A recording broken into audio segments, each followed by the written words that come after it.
He may not be the oldest player in the NFL. That title belongs to offensive lineman Jason Peters, but he's the second oldest player and the oldest quarterback in the league. At 41 years old, Aaron Rodgers has found new beginnings in Pittsburgh, but according to him, it's the beginning of the end.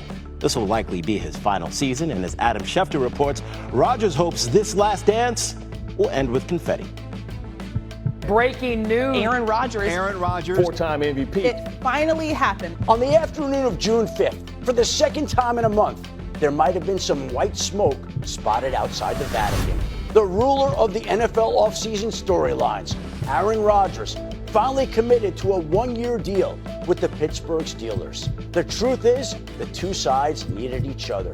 The Steelers couldn't get a trade for Matthew Stafford done and failed to re-sign Justin Fields. So they found themselves in a position where Rodgers was the best and last quarterback standing. Rodgers couldn't find work in Minnesota, wanted a coach he respected, found that in Pittsburgh with Mike Tomlin. I felt like being here with Coach T and the guys that got here, and the opportunity here was the best for me, and I'm excited to be here. Now the Steelers will look to snap their 6-game postseason losing streak, while Rodgers aims to try to win his first postseason game since January 2021. Well over 1,600 days ago. Both sides don't have time to waste. Rodgers turns 42 years old in December, an age in which Father Time has beaten down every NFL quarterback in history except for one, Tom Brady.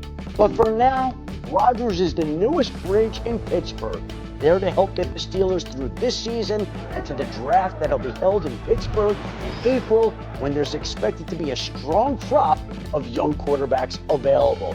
Maybe one of those young heralded signal callers will find his way to the Steelers. But for now, a reputable veteran has, and perhaps it's fitting. Pittsburgh has another Mr. Rogers. The original Mr. Rogers was born in Latrobe, Pennsylvania, where the Steelers hold training camp, and he spent much of his life in Pittsburgh before passing away there in 2003. A new one has taken up residence. And with the former Jets quarterback Rodgers scheduled to face the former Steelers quarterback Justin Fields in the September 7th regular season opener, it's a beautiful day in the neighborhood. Both Rodgers and Justin Fields will look to build off of last season with their new clubs. Fields had the 6th best TD to interception ratio in the NFL, while Rodgers had the 8th most passing yards last year with the Jets. Both are looking to boost their win totals with their new clubs. Now, America, we have a treat here in the studio. Damian Woody is in his house. Gave me a nice, good dap. Great cuppage, by the way, I might say, for our first time meeting each other. But let's dive right into these quarterbacks. Aaron Rodgers in Pittsburgh, and obviously Justin Fields. But who do you think has the formula for success with the support that they have on offense? Well, listen, you have to lean towards Aaron Rodgers, and I think a big reason why is in New York last year, he was called upon to be the savior. That's not the case in Pittsburgh. You have Mike Tomlin, who's going to be a future Hall of Fame head coach, a coach that, by the way, has never had a losing season. So Aaron Rodgers steps into a culture that's already ready-made. They're just asking him to play quarterback. We know the Pittsburgh Steelers went out and drafted Jonnu Smith. I think the Pittsburgh Steelers will run a lot of two tight ends, something that Aaron Rodgers has been very successful throughout his career.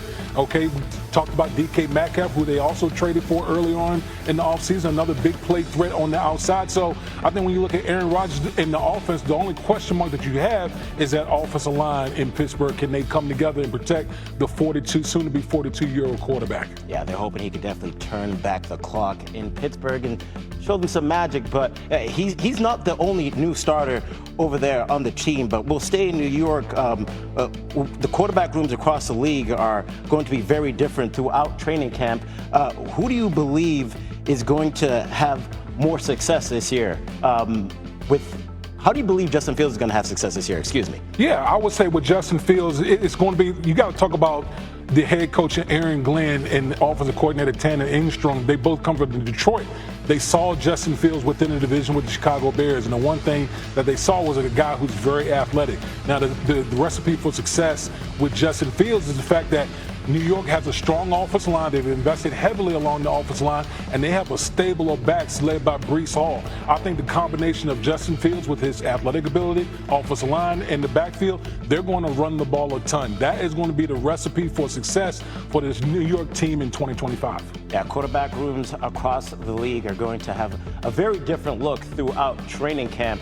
And as you look, Russ will look to lead the way for the Giants, while Sam Darnold and Geno Smith look to claim their roles with the Seahawks and Raiders, while young guns J.J. McCarthy and Cam Ward are looking to start a new era with their franchise. Damien, which of these new starters are going to have a great year? There's plenty to pick from over here, but I don't know, man. Who's going to cook up the most in your eyes? You know, I'm going to lean towards Geno Smith, and the reason I'm going to lean towards Geno Smith is because he's, a guy that's he's back reunited with Pete Carroll, his former head coach with the Seattle Seahawks. He knows the style of ball that Pete Carroll's going to bring. It's a run-first type of offense. We know that they drafted Ashton Genty, early in the first round in this past draft. You have two tight ends, one in particular, Brock Bowers, who's maybe the best tight end going into year 2 already. So he has weapons on the offensive side, and I think Geno Smith knows the type of mentality that he's going to bring to this Las Vegas Raiders offense. Absolutely. It's going to be fun to watch over there. Damien, we appreciate you. More offline with our NFL analyst and offensive line expert, Damien Woody. And Damien, what we're going to do with this game is I'm going to say a statement. Okay. And if the statement is correct, you're going to say it's online. Now, if you disagree, you're going to say it's offline. In America, this is a new game. So join in on us because we're going to have some fun here. First, the Eagles with their dominant offensive line. They are the favorites to win the Super Bowl. Are you online or are you offline? I'm going to go online with that. And listen, I know that Kellen Moore, the offensive coordinator, moved on and has become the head coach of the New Orleans Saints. But when you look at the talent level that the Philadelphia Eagles bring back, obviously you talk about Jalen Hurts, the Super Bowl MVP, leading the cast of characters. Saquon Barkley, 2,000-yard rusher last year. 4/5 of the offensive line were coming back. All their weapons on the perimeter, they're coming back, so the offense is pretty much intact. And defensively, Vic Fangio is still the guy leading the charge, the defensive coordinator for the Philadelphia Eagles. They got a bunch of young talent that they've accumulated over years with Howie Roseman as a general manager. I got full confidence in the Philadelphia Eagles being the favorites coming out of the NFC. Okay, we start online. When's the last time you were in a three-point stance? Oh, it's been quite a while. I don't miss those days. I'm good. I'm good where I'm at right now. All right, so we can't get him in a three-point stance No, in I'm the good. studio. Next, the team who lost the Super Bowl, the Chiefs. Their offensive line will cost them a chance to get back to the Super Bowl. Now, are you offline or are you online? Oh, I'm taking a step back. I'm offline on this one because I feel like the Kansas City Chiefs did a really good job of addressing their offensive line, particularly in the first round of this past draft with Josh Simmons, the tackle out of Ohio State.